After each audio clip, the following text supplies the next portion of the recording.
When you pull into a station today, filling up your tank feels like a routine chore.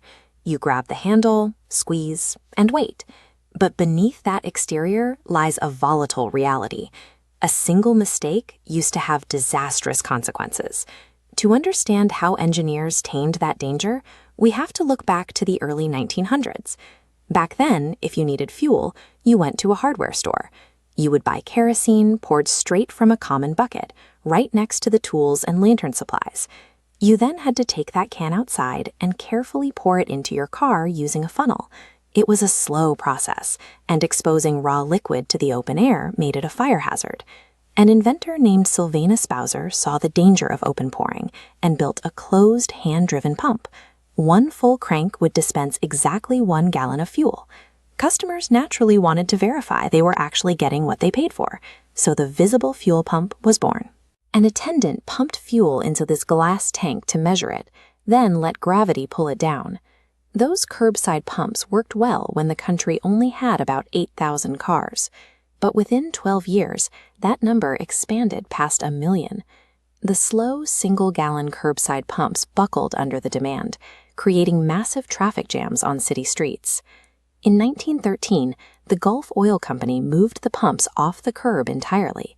They opened a dedicated facility in Pittsburgh, burying a massive tank underground and wiring it to 6 separate pumps to serve multiple drivers at once.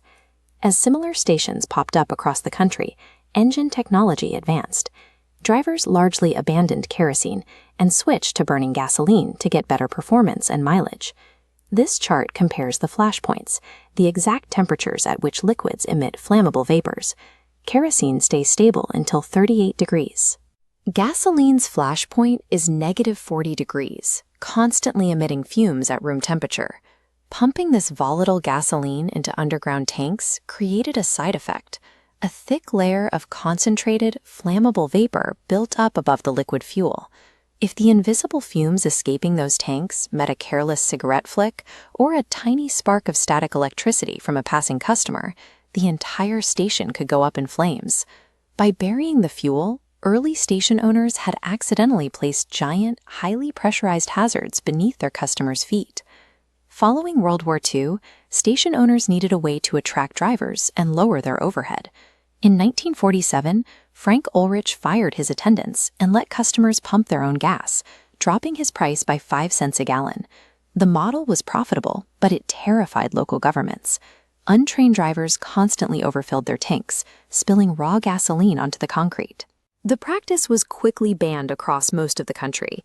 To bring self-service back, engineers designed systems to manage human error. They started underground, replacing corroding steel tanks with double-walled fiberglass to stop soil leaks. This cross-section shows the fail-safes in modern tanks. When a truck fills the system, a flapper valve rides the rising liquid, snapping the pipe shut at 95% capacity. Simultaneously, a secondary pipe captures the displayed fumes, vacuuming them back into the truck. With the environmental hazards managed and overfilling strictly blocked at the source, the self-serve business model finally had a path to national approval. The fuel finally moves up from the buried tank, through the dispenser and into the handheld nozzle, a mechanism far more complex than its plastic exterior suggests. Rushing fuel creates a vacuum, pulling air through a tiny nozzle opening. This airflow balances a membrane, locking ball bearings that keep the valve open. When fuel blocks the opening, the airflow stops. The vacuum lifts the membrane, releasing the bearings, shutting the valve. There are no digital sensors or circuit boards in the handle. The pump relies entirely on analog physics to know exactly when to stop. As engines became more efficient over the decades, drivers required fewer pit stops. The sprawling, full-service mechanic bays of the mid-century slowly consolidated into the streamlined convenience stops we use today. Today, this global network of underground tanks and mechanical pressure valves flawlessly dispenses over 3 billion gallons of liquid every single day. Beyond speed or volume, this engineering journey transformed a highly explosive hazard into a mundane, everyday task. If you want to know the engineering behind more of the everyday world, make sure to subscribe to Flip the Leaf, and we'll see you in the next video.